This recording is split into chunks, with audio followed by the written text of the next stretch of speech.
What's up guys, it's Sam at Cycle Technology here today at Havok Bike Park in Todmorden. We're going to put the new Trek Slash Plus through its paces. The idea, as I understand it behind this bike, is that it's supposed to be its own shuttle run back to the top, but also still be light enough that you can enjoy the downhills, not like a full fat e-bike. It's got a 50 Newton meter motor on it. So today we're going to see if we can answer the question, does the Trek Slash Plus pull its own weight? Let's get to it.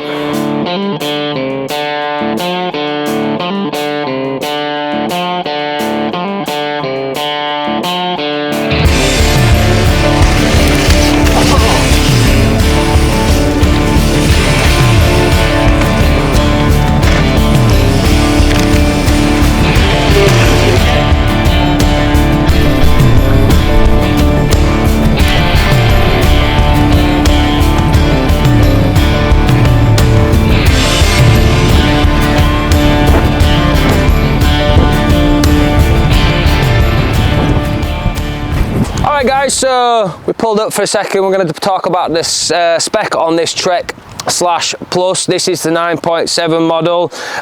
It's carbon, as you can see.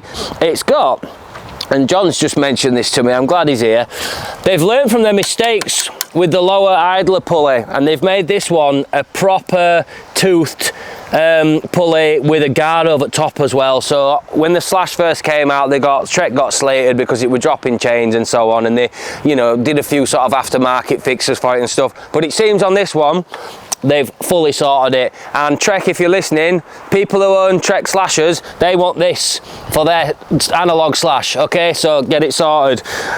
Obviously it's got the same high pivot design as the Trek Slash. It is basically the same frame, same geometry and so on. So we've got that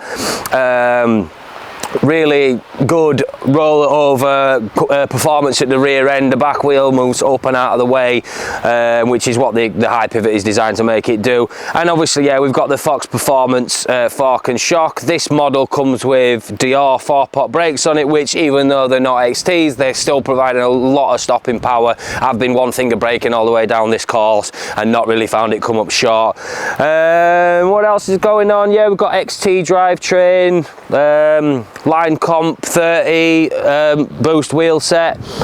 Not really much else to say about it, to be honest. It's got a dropper post, obviously, they're always nice. And this one, it's got a motor and a battery in it. And even though it's 50 Newton meters and not 85 like a rail or some of the other big e-bikes out there, I'm actually not finding it too difficult getting up these steep hills here at Havok Bike Park. It is actually doing its job and it's towing me up the hill, and yeah, pretty solid spec. Carbon bar as well, can't go wrong.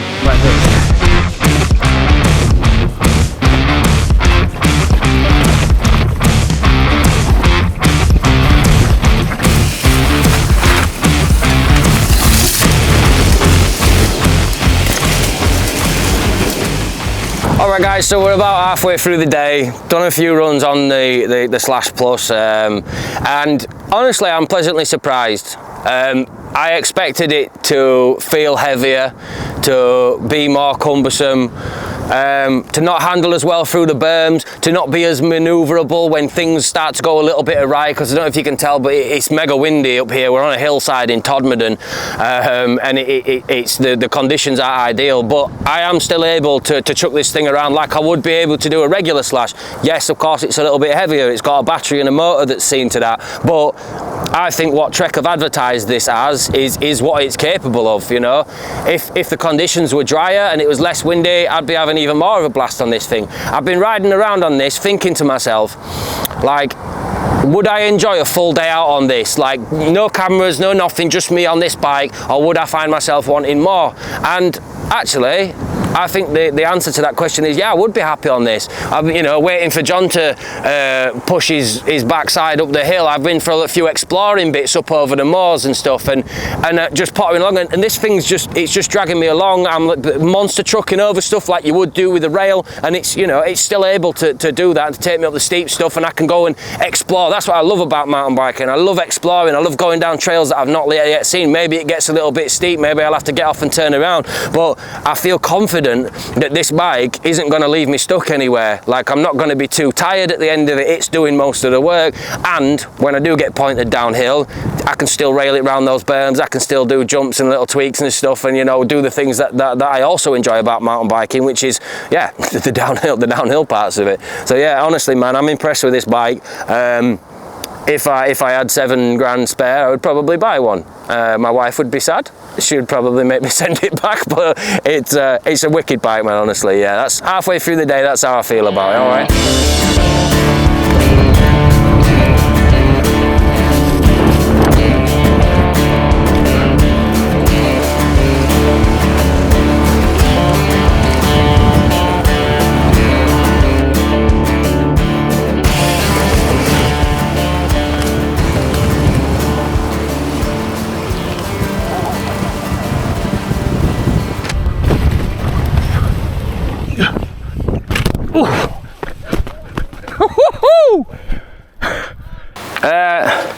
Unplanned durability test.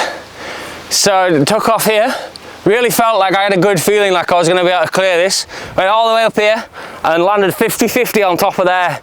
So yeah, one front wheel on the landing and rear wheel on the back of the landing, and the bike's still in one piece, so I guess it's pretty tough. I'm not injured either. Alright guys, so that's it.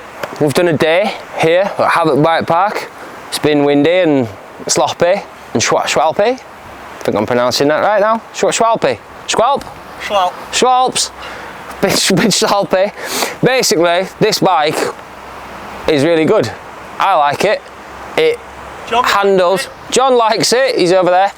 It handles much better than I thought it was going to do on the downhill stuff, which is important, because you would think that the compromise from having a battery and a motor stuck into this thing and that extra weight penalty would affect that negatively. My experience is that it doesn't. Even on an unfamiliar course that's really challenging today because of the conditions we've been riding in, this bike has handled beautifully, and I'm not a pro, you know, I still felt like this bike has looked after me really well. The great thing about this bike is that with not too much of your effort, you can get yourself back up to the top of the hill.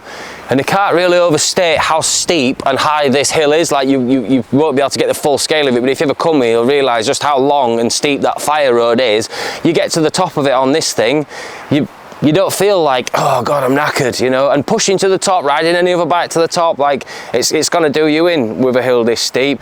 Obviously, it's not as easy as a proper uplift, whether that be, you know, the Land Rover or whatever. You have to put some of the effort in, but, you know, I mean, it's a fitness thing, isn't it, as well? It's gonna keep you fit doing this, but also this bike, man, it definitely does what it was designed for. I wasn't sure about it when I heard about it. I'm thinking, is the 50 Newton meter motor gonna be enough to drag you up? But yeah, you don't come across stuff steeper than parts of this fire track and parts of this trail that we've gone up, and it still powers you up them. I think it's a wicked bike, man. Honestly, yeah. It's if you want something that's still going to operate like a proper enduro bike on the downhills, but also gives you some, you know, a bit of help getting up there as well, then this would be a great bike for you, man. Obviously the rails out there, and that's going to be even easier to get back up to the top, but it has much heavier penalties going downhill as well. The jumps, the berms, you know, when you lose control and stuff like that, it's not as easy to correct. For me, this is a beautiful happy medium. If I had a choice between this and a rail or any other full fat e-bike, I'd be going for this one. And that's because I, you know, still want to stay relatively fit, and I still want to be able to enjoy those downhills as well. If that sounds like you, then this is a great bike for you, man.